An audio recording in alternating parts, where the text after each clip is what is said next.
Okay, when we left off with the notes, this is where we ended off with all the formulas. But what I did was I have some slides to show you how to do these. Okay, like Boyle's law. Remember, Boyle's law is the one that deals with pressure and volume. Okay, so the initial volume and the initial pressure equal, if you change one of these, you change the other one. Okay, so when you're doing this, if I have 22.5 liters of nitrogen and they're at 748 millimeters of mercury, because that's these two, I'm going to compress it. In other words, I'm going to change the amount of pressure. I'm going to compress it down at a constant temperature, because again, this is volume and pressure. What is the new volume? So really, if I take this times this and divide by this, I should get my new pressure, or I should get my new volume. Okay, so I take what I know. The initial volume is 22.5. The initial pressure is 748. I'm going to decrease my pressure right there. So what I'm going to do is this times this divided by this, and that'll tell me my new volume. Okay, remember they're inversely proportional. So if I, decrease this, I should increase this, which is exactly what happened. This got bigger than this. Okay, so Boyle's law is really simple. You just multiply the two that you know, and then divide by the new one, and that'll give you your whatever you're looking for, whether it's volume or pressure. Okay. Charles is a little different because Charles deals with a temperature, and they're directly proportional. Okay, so volume 1 over temperature 1 equals volume 2 over temperature 2. Okay, and again, remember, when we're working with temperature with gases, we have to use Kelvin. So if it's 0 Celsius, you add 273 to it to convert it to Kelvin.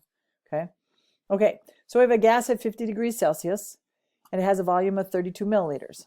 What is the volume if you increase the temperature to 95? So if we're going to increase the temperature, sorry, that's my dog. If we're going to increase the temperature, we're going to probably increase the volume. Okay, so the way we do this, volume 1 is 32. Temperature 1, we're going to have to change that. We're going to add 273 to that. We're a new volume we're looking for, and our old temperature is 95. Our second temperature is 95 plus 273.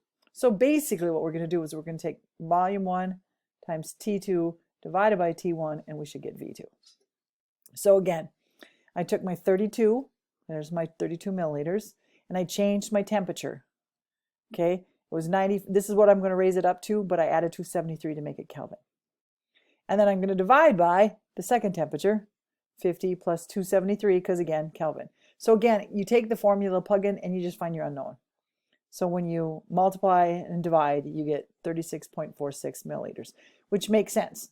Because if this is my original volume, 32, and I raise the temperature, I should have a higher, because it's directly proportional. So if you increase the temperature, you increase the volume. I increased the temperature, and I got more volume. Okay? For Avogadro's law, okay, one thing you got to remember at standard temperature and pressure, the volume of all gases, it doesn't matter what the gas is 22.4 liters. Okay, so what is the volume of 58.9 grams of carbon monoxide gas at STP? Okay, so first thing I got to do is I got to change grams to moles. Okay, because when we're doing this is liters per mole. So I know how to change grams to moles. I take 58.9, what they tell me. 1 mole here, well, then I got to find the mass of carbon dioxide. Carbon is 12, and there's only 1, and there's 2 oxygens, so 16 times 2 is 32. Add those together, and you get 44. So all I'm doing is changing it from grams to moles, like we've done in other stuff. It's kind of a big deal in chemistry, you guys. You change, anytime you get grams, a lot of times you have to change it to moles, because that's how we measure things in chemistry.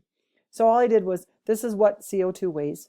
So now I changed it to moles, and then now that I've got moles, I got rid of grams, I got moles, then I multiply by 22.4. So it doesn't matter what the gas is, just change it from whatever amount they give you to moles, and then multiply by 22.4. So it's 29.99 liters. Okay, that's when I have this gas, I change it to moles, and then I change it to liters. And again, liters for all gases at standard temperature pressure is 22.4. Okay, ideal gas law is pressure times volume equals N is the number of moles, R is the gas constant I was telling you about. This number never changes. And then temperature. And again, temperature has to be in Kelvin. Okay.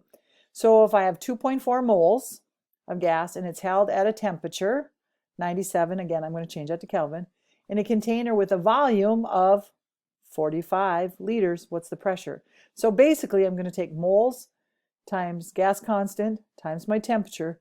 I'm going to divide by my volume, and that's going to give me my pressure.